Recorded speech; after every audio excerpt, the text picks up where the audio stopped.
이게 소득 높은 지역의 자퇴율이 굉장히 높아지고 있고 이랬다가 저랬다가 뭐 계속 이제 이름이 바뀌는데 심지어는 이제 학년도 없어지고 학기도 큰 의미가 없고 뭐 보통 이게 책임지기 싫은 사람들이 이런 이야기를 많이 해요. 그게 싫나? 그러니까. 그러니까. 그래서 대체 고교 학점제가 뭘까요?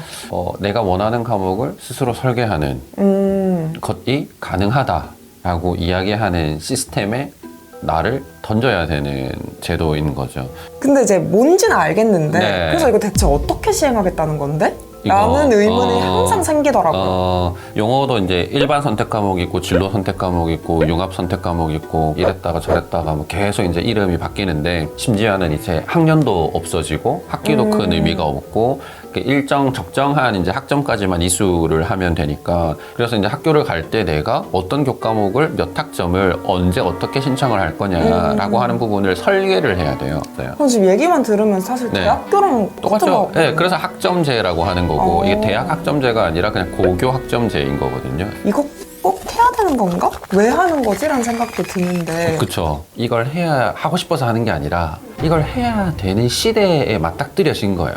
그 말은 이전 방식으로 하면 창의성 이런 게 발달이 안 되거든요. 근데 OECD 국가부터 해서 전 세계 트렌드가 이렇게 지금 바뀌어져 가고 있어요. 근데 우리는 이거를 이제 막차를 타고 있는 거예요. 밥을 오른손으로 먹다가 앞으로 이제 왼손으로 먹을 수밖에 없어요. 근데 오른손이 먹는 게 훨씬 편한데 막 이렇게 가버리면 대화가 잘 안 되는데 오른손이 그냥 없다고 생각하면 왼팔로 먹어야 되는 거예요. 지금 그런 상황이에요.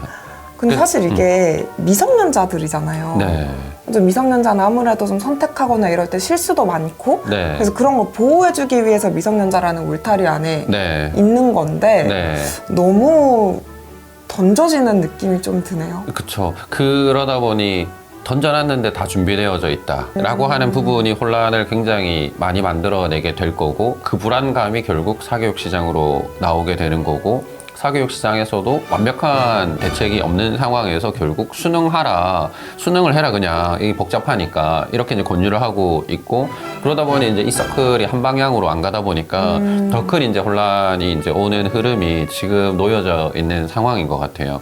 그럼 이제 사실은 우리가 학교에서 공부하고 내신 챙기면서 네. 그게 곧 수능으로 이어지는 시스템에서 살아왔는데 그쵸. 고교 학점제가 되면 이제 아예 다른 길이 그쵸. 되는 것 같이 들리는데 그 학생들이 선택을 해야 되는 건가요? 그렇죠. 그래서 학교에서는 뭐라 그러냐면 뭐 보통 이게 책임지기 싫은 사람들이 이런 이야기를 많이 해요. 수시 준비도 하고 수능 준비도 하고 둘 다 해야 된다. 이제 다 해야 되는 시대다. 그게 싫나? 그러니까.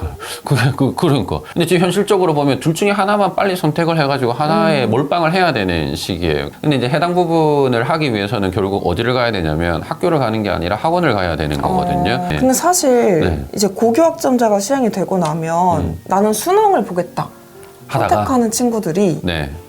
굳이 학교를 다닐 필요가 없어질 것 네, 같아요. 그래서 이게 소득 높은 지역의 학교 학생들의 자퇴율이 굉장히 높아지고 있고 소위 이제 내신 등급을 1, 2등급을 못 받으면 다 이제 수능으로 갈아타기 위해서 자퇴를 하고 있어요. 그래서 자퇴 비율이 실제 높아져가지고 지금 3만 명대까지 올라갔어요. 예. 학령기 인구가 줄어드는데 자퇴율은 높아지는데 이게 굉장히 기이한 현상이에요. 학생들은 어떻게 대처를 할 수 있을까요? 교육부에서 이렇게 이야기를 해요. 가이드가 이제 뭐냐면 진로를 잘 찾아라. 진로를 잘 찾기 위해서 노력을 하고 교과목 선택을 해라. 그러고 난 다음에 그 교과목을 열심히 들으면 된다. 제도는 A 학교도 있고 없으면 B 학교도 있는 공동교육 과정을 만들어 놨고 온라인 과정도 만들었다. 그래서 여기에 이제 시작점을 뭐라고 봤냐면 진로 검사부터 해라. 이제 이렇게 이야기를 하거든요. 그래서 일단 첫 번째 바르게 알아야 되는 것 중에 하나가 직업과 진로라는 개념이 좀 다르다라고 하는 거를 명확하게 알 필요성이 있어요. 그러니까 직업이라고 하는 거는 내가 의사가 되겠다.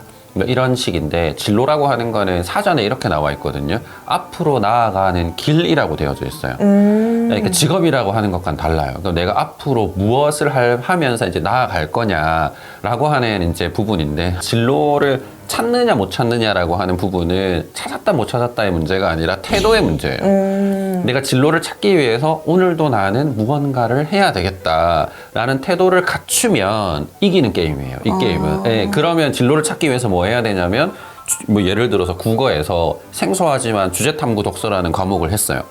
그럼 주제 탐구 과목 독서의 적극성을 띠고 일정 주제에 대한 독서를 계속 하다 보면 나는 이런 길을 나아갈 수가 있겠구나 라고 하는 걸 배울 수가 있잖아요. 이게 또 제가 까야 되는 부분인데 그 생각들까지는 하는데 그거를 이제 생활기록부에 잘 적어야 돼요. 그것도 쉬운 일이 아니죠. 네, 그게 또 이제 생활기록부에 적으려고 하면 준비가 안 되어 있어요. 선생님들 자체가. 어떤 학교는 생활기록부를 잘 적어줘요.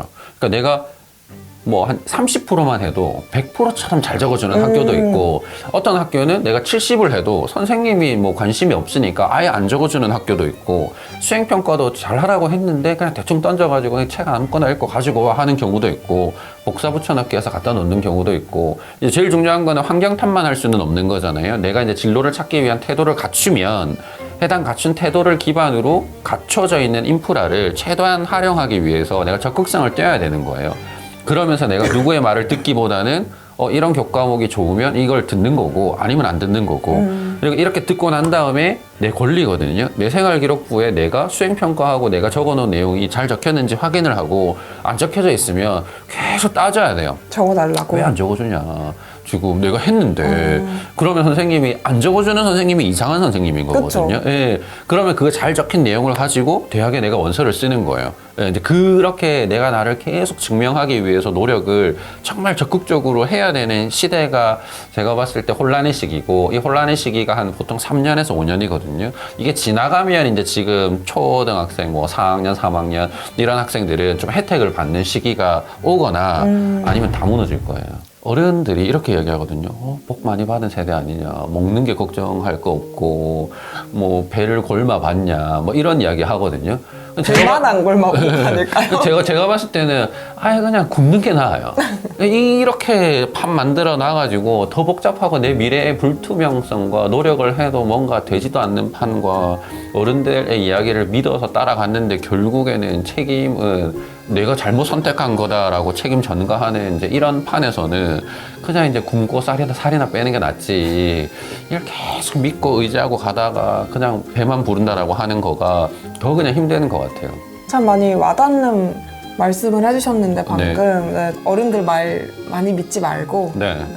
너 살 길 너가 잘 찾아가야 하니까 정신 바짝 차리고 맞아요. 또 그러기 위해서는 또 정보를 많이 알아야 되니까요. 네. 그 역할을 저희가 열심히 해낼 테니까 앞으로도 네. 잘 지켜봐 주시고요. 우리 채널 네. 구독하고 많이 봐주시길 바랍니다. 네. 오늘도 시청해주셔서 감사합니다.